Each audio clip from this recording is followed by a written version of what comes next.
I love films, I always have. Movies provide a world into adventure and learning that we otherwise would not know existed. The act of sharing something I am passionate about enhances my excitement for it and motivates me to share my knowledge and excitement with others. It is very important that students are given the opportunity to explore what they are passionate about. So given the opportunity to create my first film, naturally, I chose my favorite producer-director, Steven Spielberg. Let's look at how he became such a professional and innovative director and producer. Steven Spielberg, one of the best filmmakers of all time. He is such an inspiration to me because he has directed so many of my favorite movies, like E.T. and Jurassic Park. I hope that one day I can be a director just like him. Steven Allen Spielberg was born on December 18, 1946 in Cincinnati, Ohio. Steven grew up in a suburbia at the time where life was dull, but his household was far from dull. Steven was bullied in school because he was dyslexic, and it was hard for him to read. On Father's Day that year, his mom gave his father a movie camera. Steven loved that camera. He staged and filmed crashes with his Lionel trains and watched the films over and over.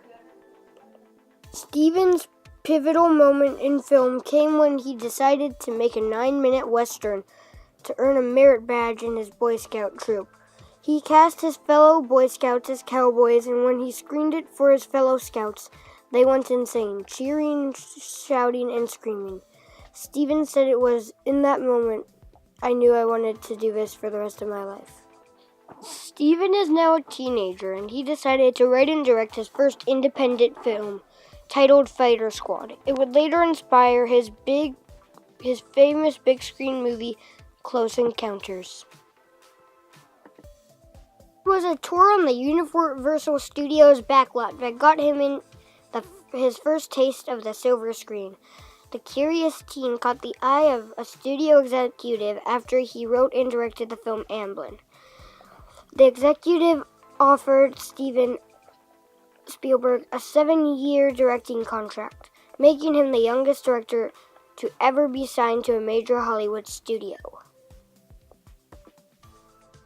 Steven's first couple of films were flops, but then he made the record-breaking film Jaws. Jaws was a box office hit. It broke records and changed Steven's life. He went on to create popular hits such as E.T. and Close Encounters of the Third Kind, which gave him his first Emmy nomination. In the 1980s, Steven Spielberg decided to team up with George Lucas, the brilliant director of Star Wars. They really wanted to make a movie together, and as a result came the epic film Indiana Jones: Raiders of the Lost Ark. His adventures were amazing, and it was a huge hit. Everybody loved it. Steven was not afraid to cover very serious events in his movies like the Holocaust and slavery.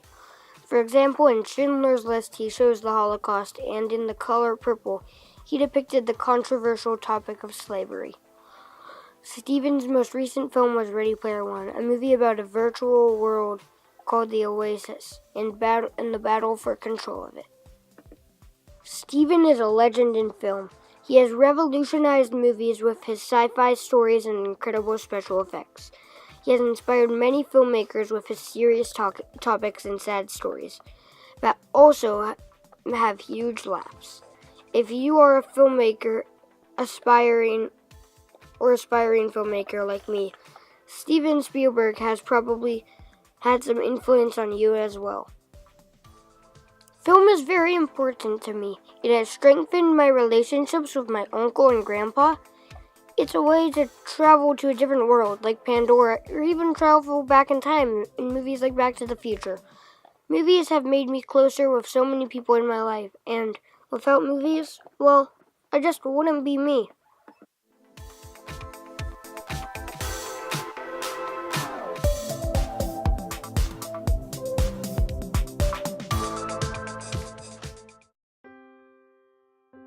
Don't be afraid of failure.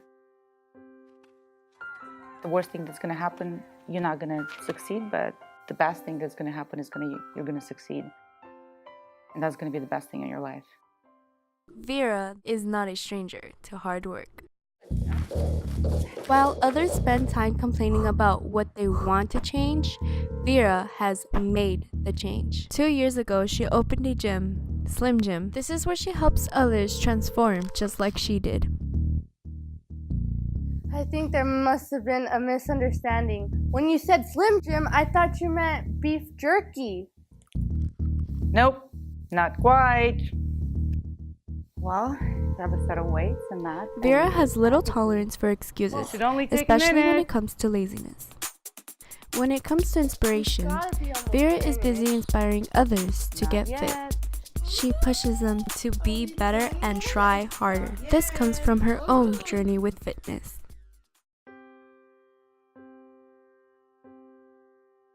You know, there's one saying, it says, where there's a will, there's a way, and it's 100% true. Vera has faced and overcome many challenges, including immigrating to America from Russia. I had to learn a different language. I had to learn how to live in a different country with different culture. I just had to fight a little harder for my dreams. And I still have to fight harder for my dreams every single day. One of those dreams was opening a gym to help her reach her goals. Whenever I set a goal, I can't back out, so I had to complete it. 7 years ago, I was really out of shape and I couldn't run for more than 15 seconds. I would have to stop and walk for 5 minutes. But with consistent training, I've run like 5Ks, 10Ks, 15Ks. I have completed like 22 half marathons, 2 full marathons, 9 Spartan races, 4 Tough Mudder races. And last year, I successfully have completed a 50K on a broken toe. This hard work ethic recently helped Vera earn Best Gym of 2018. Goals are going to change, your dreams are going to change, and you're going to keep evolving. You just keep sticking to your goals and keep moving. And I learned a lot of that through fitness. I used to feel awkward too, but if one thing I learned is that it's fine to be different, and it's great to stand out, and it's totally cool to be like nobody else, because you're just your own person and there's nobody else like you. Vera's story about her journey and her gym should encourage us all to never give up.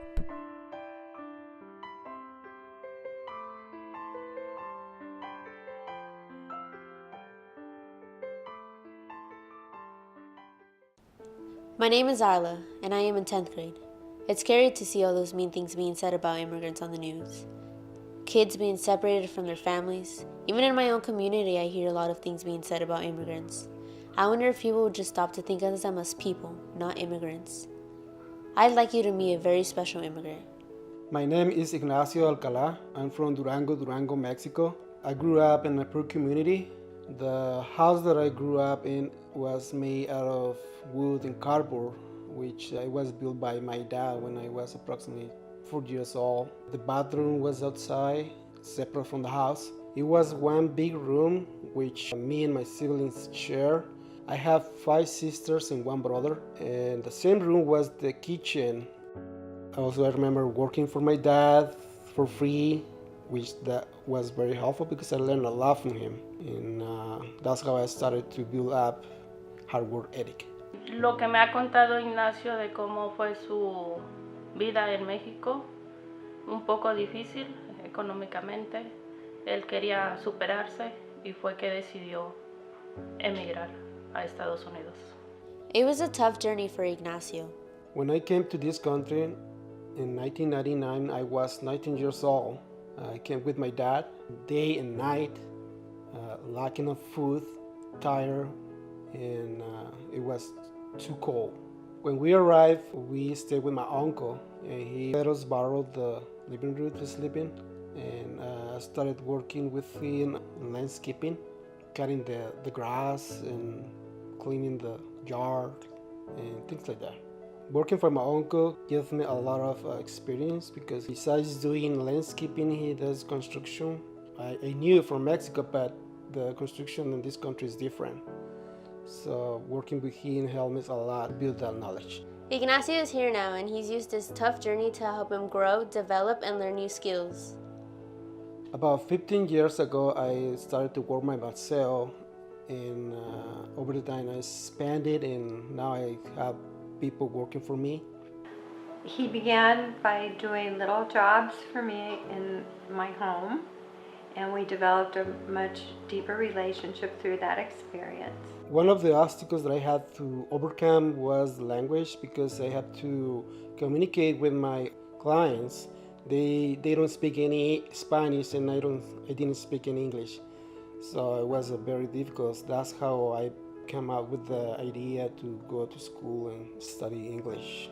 After I learned the basic English, I decided to continue school. I went to high school and finished the high school. I graduated from high school, and now I'm in college with the major of the architect. Oh my gosh, I watched him grow so much as a man and as a father and as a friend in all the ways. Like, he's educated himself, which I'm so proud of. Un obstáculo que hemos tenido él y yo sería el tiempo, pues ha sido un poco duro en ese aspecto para él por el tiempo, todo lo invertido para sus tareas y el trabajo para traer pues dinero aquí a la casa. Running a business, family, and school is not easy. It's extremely difficult. When I came back from work, my brain is already done, shut down sometimes. I don't want to know anything about school, but sometimes I have to do it. Incluso a veces iba a dormir como a las 11, 12 y a las 4 de la mañana ya estaba de nuevo despierto para poder terminar los trabajos que tenía que entregar. But I did accomplish and get 2 B's and 2 A's, and I'm proud about it. One thing that motivates me are my children.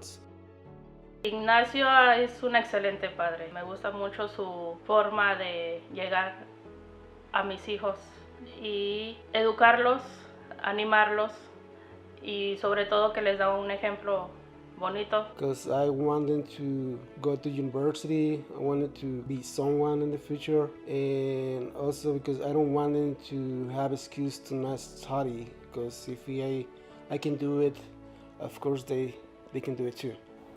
You see, immigrants are people. Their brothers, their daughters, sons, their husbands, their dads, and heroes too. I know this because Ignacio is my father. Te quiero mucho, papá.